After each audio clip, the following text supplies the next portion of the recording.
Alrighty then. Hey everybody that's following along, however much that is. And I've got to just say I'm going to try to make this video quick. People complain, say too much other stuff, so I'm going to get to the point. But today's video is what I consider a must. It's a little bit different. I'm trying to be a little bit different than what some of the other people have said. I've got some additional parts on this bike that make it just a little bit better. But today I got in a package from Jensen USA. They're a big bicycle, e-bike, mountain bike, road bike online company, Jensen USA. I'm not promoting them, they're not paying me. But I have done a lot of my mountain bike, I bought a lot of my mountain bike parts from them in the last 3 or 4 years. And I continue just to buy parts from them. They have a lot of availability. The shipping's pretty decent. But here, I want to show you what I got. I think the huge upgrade is this. Okay, hopefully this is in the video. My bike with the Fast Ace, the 2022, I got this in December this month of 2021, but this is probably what they consider, or some consider, the 2022 version of this model. Mine has crazy amount of excess brake cable. So I'm used to brake cables coming up the shock and making a gradual curve over and not having this extra 6 or 7 inches of line hanging out that when you're going through woods, this can catch. It just looks atrocious anyways, from the front of the bike having this wide out looping cable, and it can catch on something and create problems, but it's gonna be quite difficult to shorten that cable. It's not a simple, easy process for most people. But today from Jensen USA, I ordered some parts and I'm going to modify my brake cable, and we're gonna do that here now. Alrighty, I'm not going to go into too much detail. There's a lot of excellent videos out there. Obviously, I had to go to YouTube and learn. I'm not a mountain bike brake specialist, or one that assembles for the last 5 years mountain bikes and puts everything together. So with that being said, I ordered, and instead of going, I was considering just upgrading the brake, because I had a problem with my my brake pivot in my last video. My brake pivot fell out, rendering this rear brake useless. But that is coming on the way. That was like $13. Most of that was shipping. But that's the pivot that will allow me to, again, start using my rear brake, because I use my front and rear brake same time, pretty heavy, pretty aggressive on the brakes. So as you might have known if you watched my past videos, I've got the Shimano upgraded pads everyone recommends, and they do make a big difference. I got those on the front brakes, but to get free shipping from Jensen, I needed to order like $60 worth of stuff. So I went ahead and got the rear brake pads. These are the metallic pads. The front are the resin pads. I don't think it'll make a big difference. I'm going to put those in. That'll be a big upgrade, because I can't really lock up my rear brakes with the stock pads, and I want to get it where if I really grab on it, I can lock up my rear brakes. But there's that. And so here's the key components. I bought the Shimano, and nobody knows, my bike store, and there's very, very, very, very limited videos that I can find that tell me what pieces of the brake I needed to get so that I could cut my cable and then reinsert it into my primary master cylinder here. So this is a Shimano part. It's I can't remember. It's the Jag or whatever they call the little insert piece, and the brass fitting, and then the aluminum part. It's basically let me just come into the video. Basically, that's what that is right there. I'm not going to go into too much detail. That was about $4.99 or $5.99, and then I've got a little 5 ounce of Shimano mineral oil, disc brake oil. I mean, and I'll probably need 0.05 of that, but at least I'll have an extra bottle. And then I've got the funnel that's going to be required when I cut it. There is going to be introduced a little bit of, I'm not going to need to do a full bleed, but I will need to do just a little small partial bleed up here at the top. So this is the Shimano bleed cup that hopefully will fit into the bleed screw right there. And I'm just going to put a little bit of that mineral oil in there and then pump the brakes, and it's going to expel some of that air. So that was like $7.99. So I ended up spending like $62 for the pads, everything I needed here today. So that's everything it's going to be. But this is going to allow me to shorten my brake cable, and it's kind of sad that I have to go to all this effort to do that. But bike stores were talking, especially the ones here in Dallas, like $60 to, you know, cut it and bleed it or do whatever they need to do. And they were like, no, we don't really want to work on that Sur Ron. Some of them were like, no, we don't even consider working on the Sur Ron. We won't do it. So might as well spend $60, and I got the upgrade in the rear brake pads, and I'm gonna do it myself. And I always feel good about doing things myself. It's more fun, and I just get more enjoyment out of it, accomplishing something. So other than that, we're gonna jump into doing it, and so hang tight. Okay, we're just gonna start with moving this little piece off, and just pushes off like that. We're gonna rotate the levers up just a little bit to make this easier and not have it pointed down so much so that anything leaks out as much.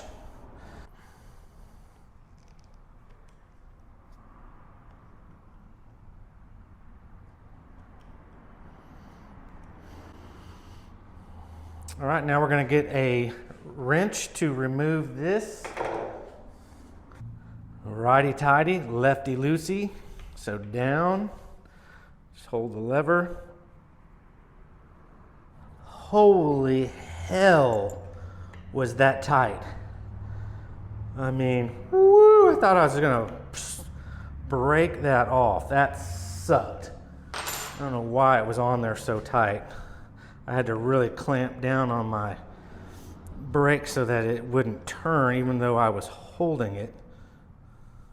And as long as you don't take this bleed screw out a whole lot, should not spill out.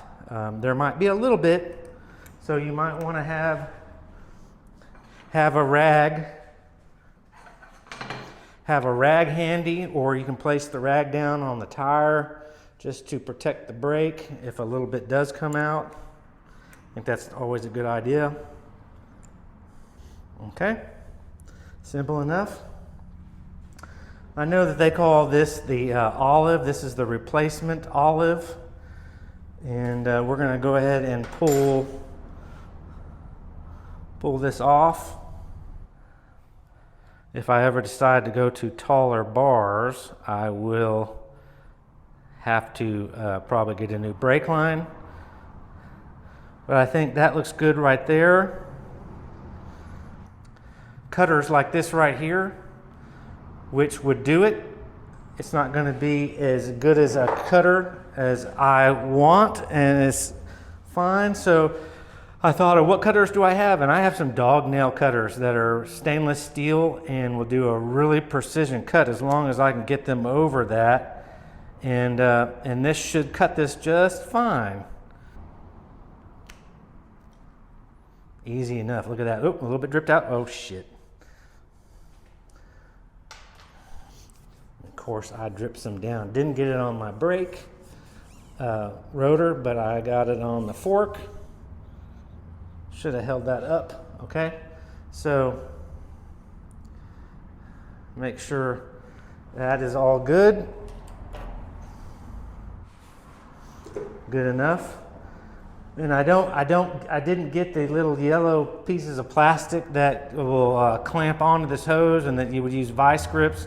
Like in most videos, I can make something, but I'm just gonna try pushing this in manually.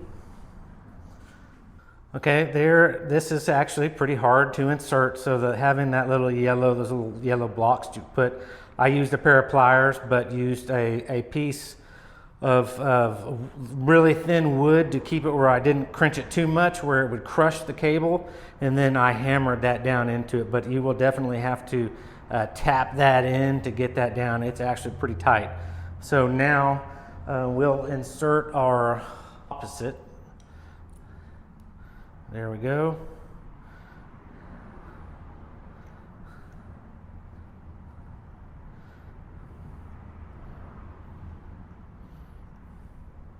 And it inserts. Sorry, I'm gonna get my fingers out of the way. And it apparently looks like the Shimano. Here's the major concern: is they were like, well, they don't know if SRAM fits this, if Shimano, if the diameters would fit the Sur Ron brakes. So I told them Sur Ron brakes took the Shimano pads, that they were like, man, we just don't know. That doesn't tell us much. So I took a risk, ordered the Shimano install parts, and so they are working for now. We'll see if it leaks or if I have a problem, but I'm gonna call this solid.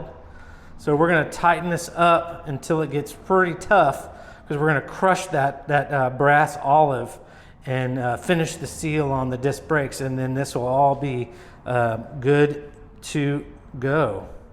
So we're just gonna tighten that down. Okay, I tightened it down where it pretty much goes all the way in and it starts getting tough. I didn't torque it down as tight as that other one. The factory unit was on there. But I think this should be just fine. That other one was on there super hard. So that should be good. So we will bring our little part up that comes over that. And now let's take a look at the brake being shortened.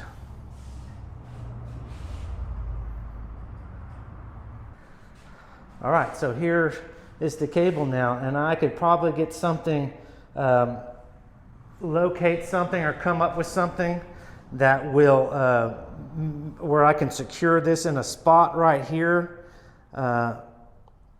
and it will move up with the forks or something. I don't know, something just to keep it secure right here, something like that. But yeah, so now I'm just gonna do the bleed process. Look how much better that looks. Now I'm not gonna have the cable out here to catch on something.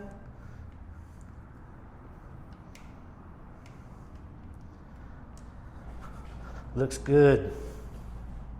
All right, to wrap this up, I'm gonna be straightforward to everybody. The first olive that I installed, I didn't do correctly. I didn't forcibly hold this brake line, pushing it in as I was tightening down. And then I guess what it did is just created some space, and the olive, Shimano olive, moved or adjusted, and it crimped it kind of funny, so it was leaking out.